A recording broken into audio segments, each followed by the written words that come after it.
Matthew. For I was hungry, and you fed me. I was thirsty, you gave me a drink. I was a stranger, you invited me in. I was naked, you gave me clothing. I was in prison, you came to visit me. From the book of Matthew, Margolis, my brother, more commonly referred to as Max. I was hungry, and he ordered Domino's pizza with his friend Dan Galanter and refused to share it with me. He was in junior high and had a paper route and therefore some disposable income. I was a measly fifth grader who only wanted a single slice of pepperoni pizza. He taunted me by eating it right there on the coffee table, like a king before a starving peasant. I could have left the room, but I thought my begging and the tears in my eyes could sway him. They did not. Go away, Nicky, I'm not giving you any. But I stayed there, and I cried as I watched him and Dan Galanter eat every last slice. Can I at least have the crust? No. And Max the King and his consort threw their greasy napkins into the empty pizza box, burped, and told me to throw it away.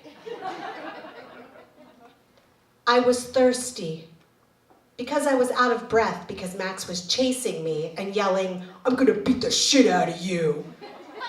It was an empty threat, but it scared me just the same. We spent a lot of our childhood playing together.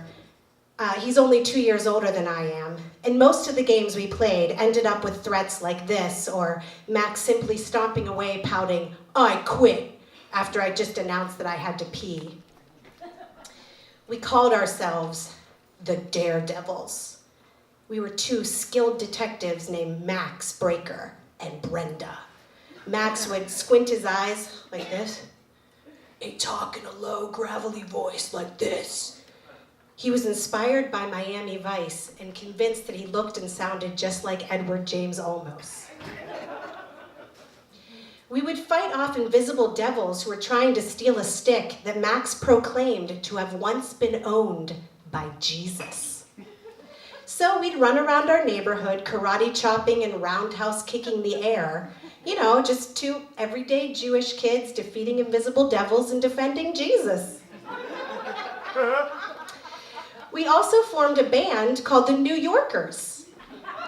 We were the leftovers from the old band we had formed with my older sister, Abby. Max was lead broom. I sat in the back and banged my baton on the desk. Abby crooned into the vacuum cleaner. We were going for more of a metal sound, so our biggest hit went like this. Let's fight, you bitch. Abby wrote it. It was called Let's Fight, You Bitch. But eventually Abby moved on to other projects and made way for the New Yorkers. We topped the charts with Max's breakout single, Sparkle in the Night. It went like this. Sparkle in the night. That was the only part of the song that was ever consistent. The rest of it changed from concert to concert, but that never seemed to bother our millions of fans. My songs never really took off. Max told me it was because I was always telling a story in my songs, and no one wanted to hear a stupid story. Perhaps it was our artistic differences that dissolved the New Yorkers. Then Max explored a solo career when he discovered NWA and decided to try his hand at hip-hop and rap music. He would indiscriminately sing his favorite original refrain throughout the day around the house. The girls swing on my jock, you see. And his freestyle rap lyrics usually included the words, oh, Max, and panties, and on till the break of dawn. But back to the book of Matthew Margolis. My friend was a stranger. I invited her in, and Max treated her like family, unfortunately. Lisa was sleeping over when he came into my room in the middle of the night and pulled the covers right off of her. When she sat up startled, his only response was, "Oh, sorry, I thought you were Nicky. Nicky, give me your covers. Dan is sleeping over and we need a blanket." I was naked because Max took my covers. At home, he was the devil, a tyrannical brother who tormented me daily. I would come home from school, throw down my book bag by the front door, and look up to see Max standing there, a menacing look on his face. "I'm gonna beat the shit out of you." And I would beeline it to the kitchen, running as fast as I could to get to the phone on the wall to call my mom at work, 355-7391. "Mom! Max, I came home and Max said he's gonna beat me up." "No, I didn't, she's lying," he'd yell over my shoulder. "Max, if you lay a finger on her, you're grounded. Nicky, stop calling me." I'd hang up the phone. Mom says you have to leave me alone." "I can't believe you called her. I'm beating the shit out of you." And then it was time to call Dad, who would abruptly end the call before I could even get to the whole story of the twice threatened shit kicking. "Figure it out for yourselves, stop calling me." And then I was left to my own devices, which meant running up the stairs and locking myself in the bathroom. It was the only room in the house that had a lock on it. Max would stand outside the door and pace and wait for me to come out. I used to imagine how I could live in the bathroom for the rest of my life. I'd have plenty of water. I could eat toothpaste for sustenance. The bath could be my bed. I was in prison, and Max came to taunt me. But there are 2 books of Matthew Margolis, one for home and one for everywhere else. At school, he was an angel. When he was in 5th grade, he won the Principal's Award, which went to the one student with exemplary behavior and citizenship in school. It was presented to him at graduation in front of the entire 5th grade and their parents and family. Once in middle school, his teacher called our house just to tell my mom what a great kid he was. "You're talking about Max Margolis," my mother confirmed.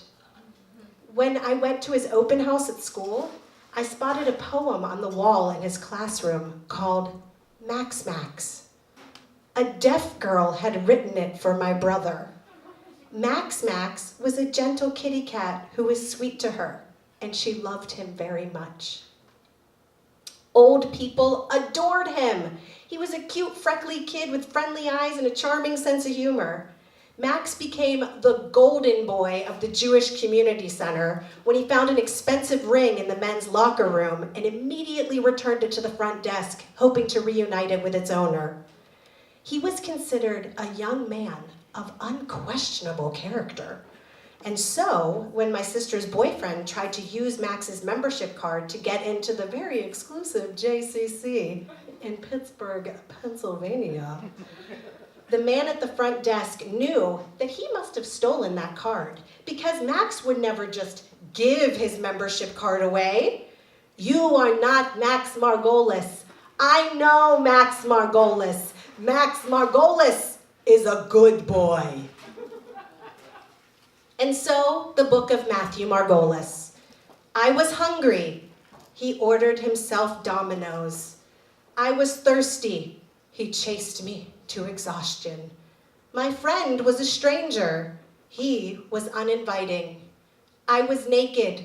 He stole my covers. I was imprisoned in the bathroom. He laughed at me.